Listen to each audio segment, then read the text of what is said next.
एक समय की बात है, एक बेघर भिखारी था और वह खाना इकट्ठा करता था। उसने यह ध्यान दिया कि हर दिन उसका खाना गायब हो जाता है। उसने उस चूहे को पकड़ा जो उसका खाना चुराता था। उसने चूहे से कहा, अरे चूहे, तू मेरा खाना क्यों चुराता है? मैं तो एक गरीब भिखारी हूँ। चुराना है तो अमीरों का खाना चुरा, उन्हें पता भी नहीं चलेगा। चूहे ने कहा, यही मेरे भाग्य में है कि मैं तुमसे चुराऊं, क्योंकि तुम्हारे भाग्य में भी यही है कि तुम अपने पास केवल 8 चीजें ही रख सकते हो।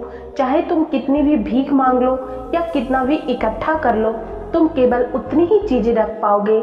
यह सुनकर उस बेघर आदमी को सदमा लगा और उसका दिल भी टूट गया। भला कौन ऐसी किस्मत पाना चाहेगा? वह बेघर इंसान निश्चित करता है कि वह भगवान बुद्ध से मिलेगा और अपनी इस समस्या का समाधान पूछेगा। इस तरह वह बेघर इंसान यात्रा पर निकल पड़ता है महात्मा बुद्ध को ढूंढने। वह पूरे दिन यात्रा करता है और शाम को अपने आप को एक धनी परिवार के सामने पाता है। थका हुआ और भूखा प्यासा हुआ रात बिताने का फैसला करता है। उसने दरवाजा खटखटाया तो घर के मालिक ने दरवाजा खोला। बेघर आदमी ने कहा, मैं एक यात्री हूँ, इस इलाके में नया हूँ, क्या आप मुझे यहाँ रात बिताने की जगह देंगे? घर का मालिक उसे अंदर ले जाता है।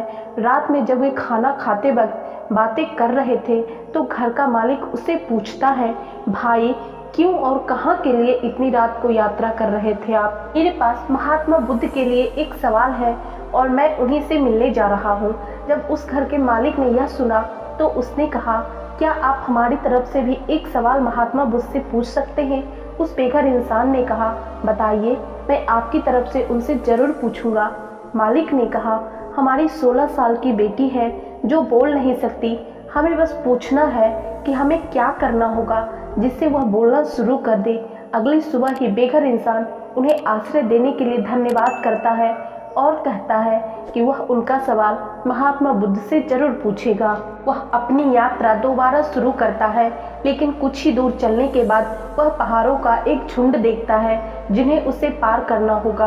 वह एक पहाड़ पार करता है और उसे एक जादूगर मिलता है। बेघर इंसान जादूगर से पूछता है, क्या तुम मेरी मदद कर सकते हो इन पहाड़ों को पार करने में?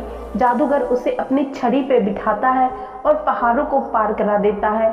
जादूगर उस बेघर इंसान से पूछता है, तुम कहाँ जा रहे हो और इन पहाड़ों को क्यों पार कर रहे हो? बेघर इंसान ने कहा, मैं महात्मा बुद्ध से मिलने जा रहा हूँ और उनसे मिलकर अपने भाग्य के बारे में पूछना चाहता हूँ। जादूगर उस इंसान से पूछता है कि उसका भी एक सवाल है, वो बुद्धा से पूछना चाहता है। जादूगर उसे कहता है कि वह पिछले 1000 सालों से स्वर्ग जाने की कोशिश कर रहा और उसकी शिक्षा के अनुसार उसे अब स्वर्ग में चले जाना चाहिए था। तो क्या वह बुद्धा से पूछ सकता है कि उसे क्या करना होगा स्वर्ग जाने के लिए? वह बेघर इंसान जादूगर को वचन देता है कि वह बुद्धा से उसका सवाल जरूर पूछेगा। कुछ घंटे चलने के बाद उसे एक आखिरी रुकावट मिलती है, एक गहरी नदी जिसे वह पार नहीं कर सकता। लेकिन सौभाग्य से उसी नदी के किनारे एक बड़ा सा कछुआ मिलता है जो उसे नदी पार कराने का फैसला करता है। जब वे नदी पार कर रहे होते हैं तो कछुआ उसे पूछता है, तुम कहाँ जा रहे हो?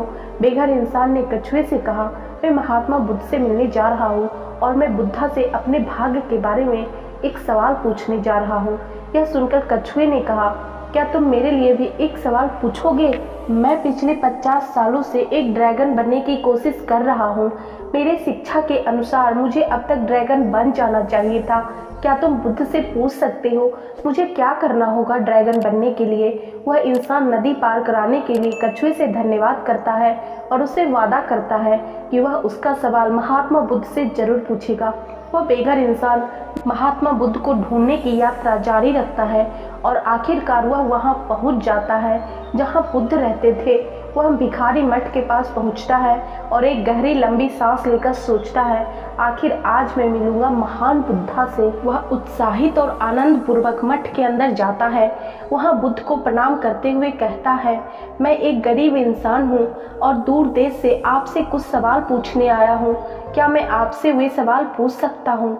बुद्ध ने कहा, हाँ बिल्कुल पूछ सकते हो, लेकिन मैं सिर्फ 3 सवालों के जवाब दूंगा। वह इंसान हैरान हो गया क्योंकि उसके पास तो 4 सवाल थे। उसने बुद्ध से कहा, लेकिन मेरे पास तो 4 सवाल हैं। बुद्ध ने कुछ उत्तर नहीं दिया। वह बस ध्यान में बैठे रहे। तब उस बेघर इंसान ने बड़े ध्यान से सोचा। पहले वह उस कछुए के बारे में सोचता है। बेचारा कछुआ 50-100 सालों से उस गहरी नदी में ड्रैगन बनने की आस में है। कितनी मुश्किल होगी उसकी जिंदगी उस गहरी नदी में। फिर वह जादूगर के बारे में सोचता है जो हजारों सालों से जी रहा है स्वर्ग में जाने की कोशिश में।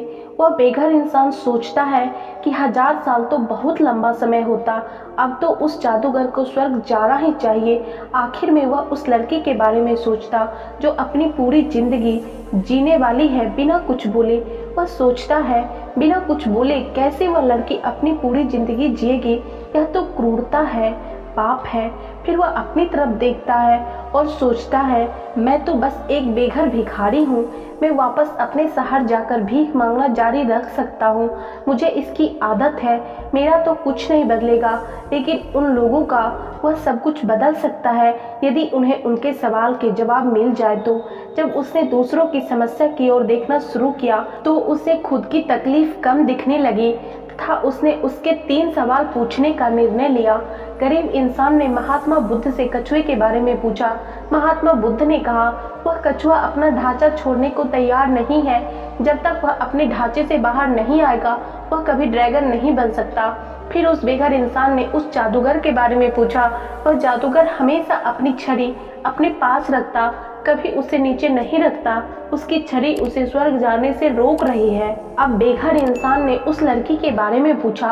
महात्मा बुद्ध ने कहा वह लड़की जरूर बोल पाएगी जब वह अपने हमसफर से मिलेगी। अपनी तीनों प्रश्न का उत्तर पाकर वह बेघर इंसान महान बुद्धा को प्रणाम करता है और खुशी खुशी वहां से चल देता है। रास्ते में वह उस कछुए से मिलता है। उसने कछुए से कहा तुम्हें बस अपना ढांचा निकालना पड़ेगा और तुम ड्रैगन बन जाओगे। वह कछुआ अपना ढांचा निकालता है और उस ढांचे के अंदर बेशकीमती मोती थी जो गहरे समुंदर में मिलते हैं, और वह उस बेघर इंसान को दे देता है। कछुआ उस बेघर इंसान का धन्यवाद करता और ड्रैगन बनकर वहां से उड़ जाता है। अब वह बेघर इंसान उस जादूगर से मिलता है एक बड़ी पहाड़ी में और उससे कहता है आपको बस अपनी छड़ी जमीन पर रखनी होगी और आप स्वर्ग जा पाओगे। यह सुनने के बाद वह जादूगर अपनी छड़ी उस बेघर इंसान को दे देता और स्वर्ग की ओर चल पड़ता है। अब वह बेघर इंसान के पास कछुए का दिया हुआ धन था और उस जादूगर की छड़ी भी। अब वह जादू की छड़ी में बैठकर उस परिवार के पास जाता है जिसने उन्हें रात में रुकने का आश्रय दिया था। परिवार उसे देखकर बहुत खुश होता है और जवाब की उम्मीद करने लगता है। बेघर इंसान उसे कहता है आपकी बेटी बोल पाएगी जब वह अपने जीवन साथी से मिलेगी। उसी क्षण उसकी बेटी नीचे आई और बोली क्या यह वही आदमी है जो पिछले हफ्ते भी आया था? यह सुनकर उसके माता पिता हैरान हो गए क्योंकि वही उसका हमसफर था और उसके माता पिता ने उससे उसकी शादी तय करा दी और दोनों खुशी खुशी रहने लगे।